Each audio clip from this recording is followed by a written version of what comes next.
can even come from those who are supposed to protect him. In the spring of 2012, the Secret Service assigned to the president were enmeshed in a scandal involving Colombian prostitutes. Here are the learning objectives in this chapter. They will help you focus on the key concepts. In this chapter, you will learn about the President of the United States, who serves both as the head of the government of the United States and the ceremonial representative of the country. We begin by tracing the expansion of presidential power and responsibilities from the founding of the country through the current day. We then explore the formal and informal powers afforded the president. Next, we analyze how public support is critical for presidential success and what advisors the president has at his disposal. We conclude by revisiting the issue of public opinion, looking at what factors shape public perception of the president. In this section, we will learn how the presidency has expanded since the founding era and how we define presidential success. The American presidency was initially fairly weak because the framers were wary of a powerful political executive.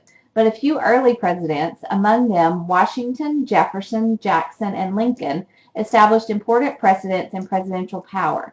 In the 20th century, as a result of the problems of industrialization, 2 world wars, and the Cold War and the Great Depression, presidential powers and resources expanded greatly. The presidency attained much of its modern shape during Franklin Roosevelt's presidency. The constitutional basis of the expansion of presidential responsibility and power lie in his roles as chief executive, commander-in-chief, and chief diplomat. Additional sources of presidential expansion come from public expectation, legislative grants of power, and the office's role as de facto legislative leader of the nation. In this section, we will learn how the presidency has expanded since the founding era and how we define presidential success. The American presidency was initially fairly weak because the framers were wary of a powerful executive, but a few early presidents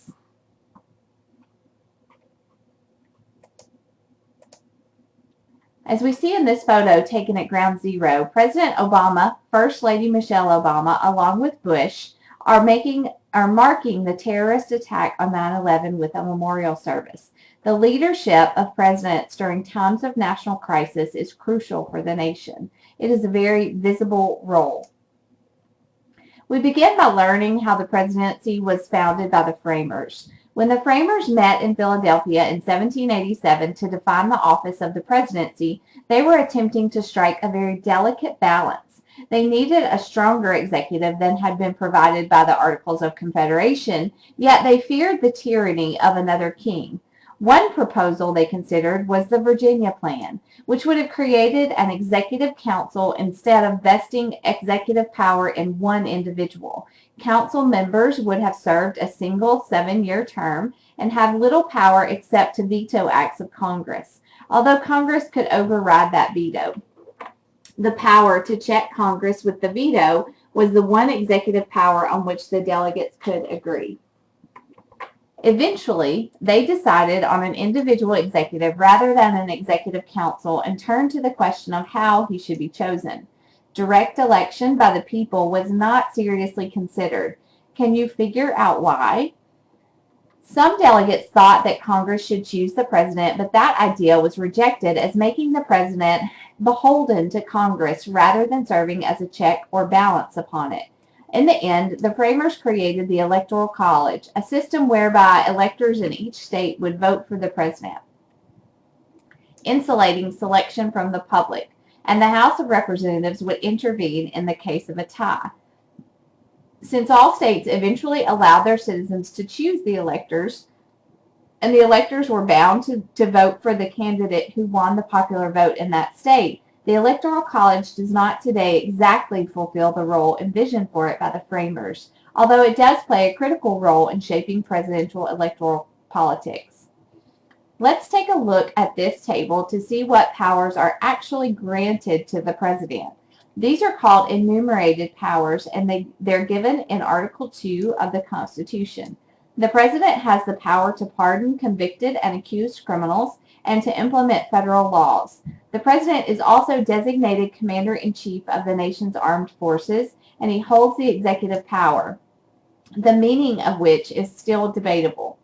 The President also shares certain powers with Congress. He can veto legislation, although his veto can be overridden by a two-thirds majority in both houses of Congress. He can sign treaties, but they must be ratified by two-thirds of the Senate. He can nominate federal officials, but their appointment must be approved by a majority in the Senate. So you can see how the checks and balances system works very well here. The Electoral College makes it possible for the candidate who received the most popular votes to lose the presidential election, as happened to Al Gore in 2000. Does the Electoral College undermine the idea of democratic government? The President's authority as Commander-in-Chief of the Armed Forces enables him to deploy troops without prior congressional approval, as President Obama did when he sent troops to Libya in 2011. The President's power to enter armed conflict without a formal declaration of war by Congress raises constitutional questions about the limit of his authority. Article 1 of the Constitution, which enumerates the powers and duties of the legislator, is much more explicit than Article 2, which is vague in its language, leaving the limits of presidential authority open to interpretation, as we will see. Presidents have stretched and pushed the meaning of these clauses until the modern presidency is virtually unrecognizable from what the framers envisioned. Having fought the rule of King George III, Americans distrusted executive leadership, but war hero General Washington was so widely respected that he was able to establish the president's leadership in foreign affairs and domestic legislation. He also limited Americans' fears of monarchical power by stepping down after 2 terms. Thomas Jefferson doubled the size of the country with the Louisiana land purchase, and Andrew Jackson utilized the veto liberally. Abraham Lincoln employed an early model of the unitary executive, utilizing expansive powers under the guise of wartime necessity. At the beginning of the 20th century, the modern presidency began to take shape under President Theodore Roosevelt, who exercised the role of chief diplomat and expanded the United States' sphere of influence abroad. He also began the tradition of talking directly to the people about policy, calling the White House a bully pulpit, and recognizing the presidency's powers of persuasion.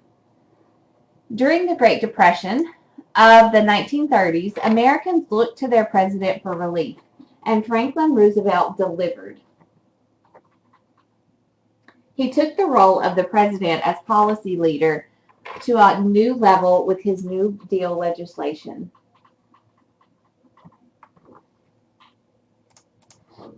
After World War II, the United States emerged as a major economic and military power, making the president arguably the most important political figure in the world. In order to receive advice and confidence, presidents beginning with Eisenhower began to invoke executive privilege and withheld information about discussions in the White House. During the Watergate scandal, the Supreme Court declared that this concept had to be balanced against public interest. President George W. Bush expanded this idea into the doctrine of the unitary executive, which states that the president controls all executive power in the federal government. Although this continued expansion of presidential power has been controversial, future presidents are unlikely to claim less power for themselves by disavowing it. Presidents invoke executive privilege when they wish to conceal information. As President Nixon found in 1974, executive privilege is not absolute. Just as your constitutional right to free speech is not absolute, you cannot, for example, falsely shout fire in a crowded theater and cause a panic. The president's right to conceal information was similarly limited by the Supreme Court. In addition to the powers granted to the president in the Constitution, Congress can delegate to the president the authority to act in specific areas. For example, Congress has in the past given the president fast-track authority to negotiate trade agreements, limiting Congress to a single vote without amending the language. Since 1921, Congress has also required the President to submit an annual budget. In practice, this means that the President sets the framework for congressional budget deliberations. If Congress disagrees with how the President is utilizing his powers, they can refuse to fund his initiatives or pass bills that are important to him. The modern President's increasing powers and Congress's concession of even more have led to higher public expectations for the President. In addition, the penchant of modern presidents to communicate directly with the public has enabled them to blame their policy failures on the obstruction of Congress and exert pressure on them to cooperate. Conversely, Congress, being such a large institution, does not have this ability to influence the American public in the way that a single executive does. Presidential leadership can be measured in terms of outcomes. Did the president get his legislation passed, or based on impact? Did the president's policies, did the president's policies solve concrete problems?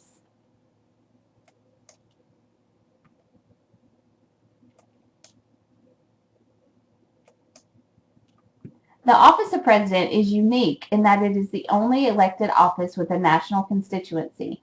The president has both formal powers enumerated in the Constitution and laws passed by Congress, and informal powers, such as the power to persuade. Congress can check the president's power in a variety of ways, most notably by funding allocations and impeachment. The courts can declare acts of the president unconstitutional. The president serves as chief legislator, even though he is not a member of the legislative branch. He proposes legislation, persuades a sponsor in Congress to introduce it, and puts pressure on members of Congress to vote in favor of it. If it passes, he must sign it before it becomes law. If he does not like some provisions of a bill, he cannot reject them individually, since Congress ruled the line item veto unconstitutional, but he can veto the entire bill. Another important role of the president is commander-in-chief of the military. As we see in this photo of President Bush, the President of the United States is commander-in-chief of the world's largest military. Most presidents have never served in the military over which they have command. The powers inherent in this role are not spelled out in the Constitution, and presidents have taken advantage of the emergency nature of national defense to interpret their inherent expansively, notably in the recent war on terrorism. Congress holds the power of the purse, so they can register their objections to the president's military actions by refusing to fund them or refusing to support troops that the president has deployed, although they find this difficult to do in practice because of the opinions of the public in general.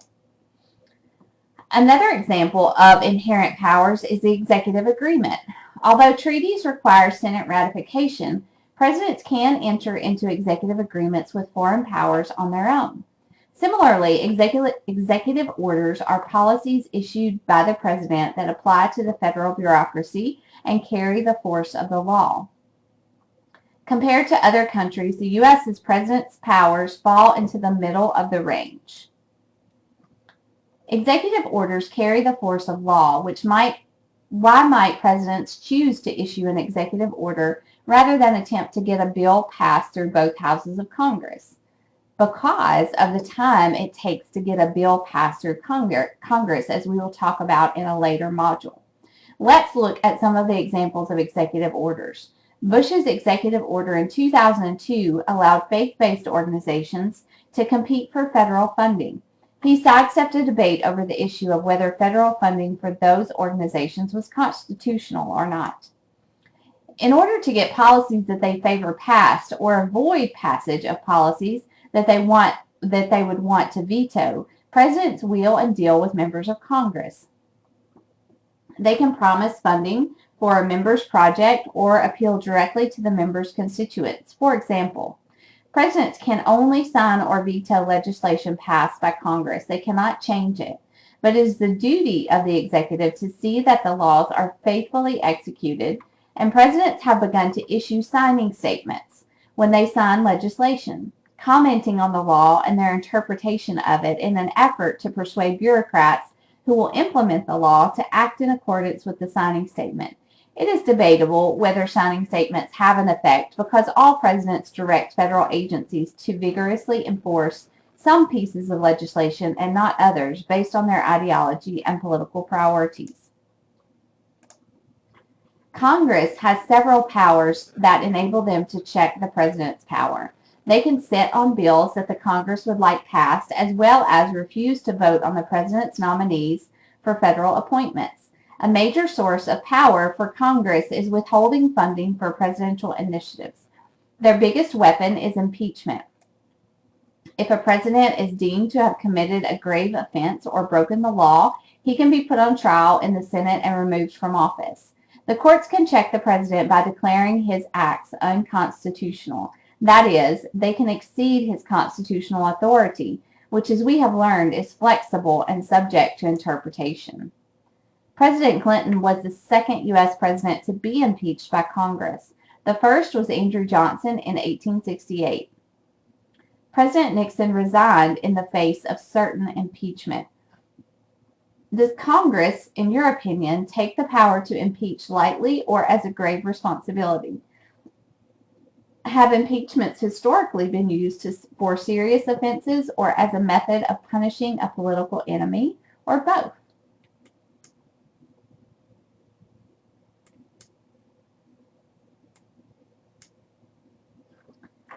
Presidents have a unique advantage in being able to get the public's attention. As the only officials with a national constituency, they can use public appearances and the media to get their message out directly to voters. Presidents do have help from party members in promoting their policies. When a president wins office by a sizable majority, he considers that he has a mandate from the voters to implement his policy agenda. Because Americans follow foreign policy less closely than domestic policy, presidents have freer reign in this area. The public is more easily swayed to a president's point of view and concerned with presenting a united front in matters of international diplomacy. The president's ability to command media attention gives him an advantage over members of Congress in appealing to the public to support his policy agenda. When presidents give speeches and make appearances to persuade constituents to support their plans, they orchestrate these events carefully to get their intended message across. When President Obama sought to pass health care reform legislation, he went public with his appeal, and that effort did affect the passage of legislation. Newly elected presidents have a honeymoon period, often considered to be the first 100 days when their approval rating is at its highest and they are riding on the tide of their recent victory. Presidents who win by a relatively wide margin often consider that they have a public mandate supporting the direction they want the country to move. That is, a public stamp of approval to implement the policy agenda on which they campaigned. When the president's party controls both houses of Congress, this is called a unified government. The president will have an easier time passing legislation in this situation, but support from his fellow partisans in Congress is not guaranteed. In divided government, the opposition party controls one or both houses of Congress. It is more difficult but not impossible for a president to get legislation passed in this situation. What tactics might a president use to pass legislation in a divided government? In parliamentary systems, the prime minister is the head of the party that received a majority of the seats in the legislature. There is no separation of powers or checks and balances as we know them in the United States. Presidents have considerably more latitude in foreign policy than they do on domestic legislation. Members of Congress and the public are not usually as knowledgeable or concerned with foreign affairs, so they are not as critical of the president's actions, nor do they follow them as closely. The public's lack of knowledge makes it easier to persuade citizens to the president's point of view. Are the presidents more successful in foreign policy? It is arguable that they are. President George W. Bush was able to wage several wars and suspend international treaties, but he had less success with his domestic plan to reform Social Security.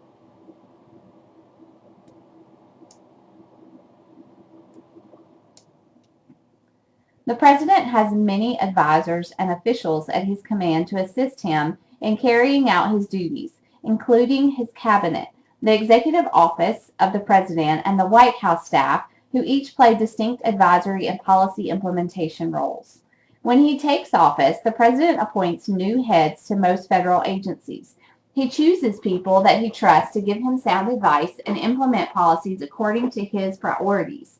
But agency heads have the interest of their department in mind as well as the President's agenda, so they cannot be relied on for unbiased advice. Presidents frequently appoint new heads if they win a second term, and agency heads are usually forced to resign if there is any hint of a scandal involving their agency. In a parliamentary system, department heads are chosen from members of the legislature, so the Prime Minister has some confidence that he can work with them. SARs are special advisors who do not head individual agencies nor require Senate confirmation. Modern presidents have increasingly turned to them for unbiased expertise. The President cannot fulfill his duties alone. As the size and scope of the federal government has expanded, the President relies on an ever-increasing number of political and policy advisors, as well as agency staff to implement his political priorities. We will look at these offices next.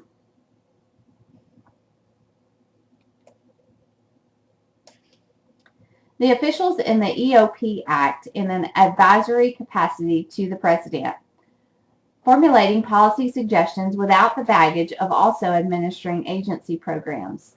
The Office of Management and Budget is the most important executive office of the Presidency. The Central Intelligence Agency, the Council of Economic Advisors, and the National Security Council are other key agencies. The Vice President is officially part of the EOP, although it is only recently that presidents have begun to turn to their vice presidents for policy-related advice. Vice presidential running mates are not casually chosen by presidential candidates. A northern candidate may choose a southern to balance his ticket geographically, and a candidate farther to the left or right may choose a more moderate running mate. Sex, race, military service, and religion may be other factors taken into consideration, not to mention the Vice President's political experience and ability to provide advice to the President once in office. In this photo, Vice President Mike Pence and President Donald Trump are standing together as a united front. The primary concern of the White House staff is the political well-being of the President. They offer political rather than policy advice to the President, orchestrate promotion of his policy agenda, and handle his public relations. The White House press secretary is a member of this staff. Karl Rove, a White House staffer for President George W. Bush, said that my job is to pay attention to the things that affect his political future. Today's press secretary at the time of this recording was not Sean Spicer. He was replaced. And this office, actually this position, press secretary, has a very high turnover rate due to the high political and public stress that comes with addressing the press on a daily basis. The White House staff must hold its collective finger up to the political winds and be able to advise the President on the current political climate. Take a moment to look at these questions that they must consider.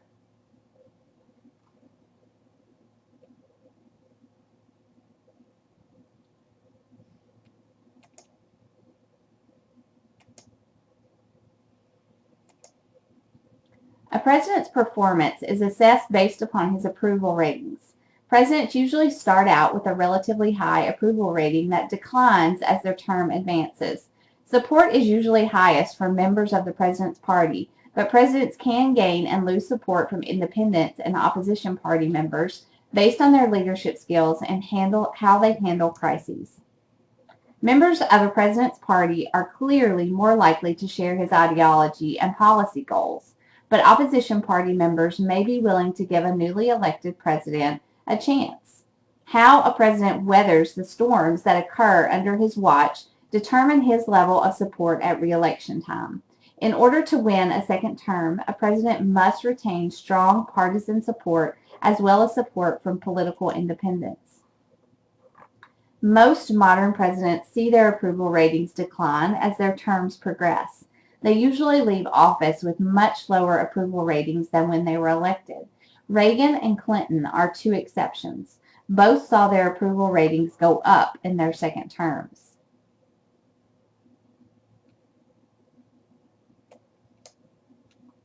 The state of the economy is the most significant factor affecting presidential approval ratings. Even if a president is not running for re-election, a poor economy can affect his party's chances in the presidential election.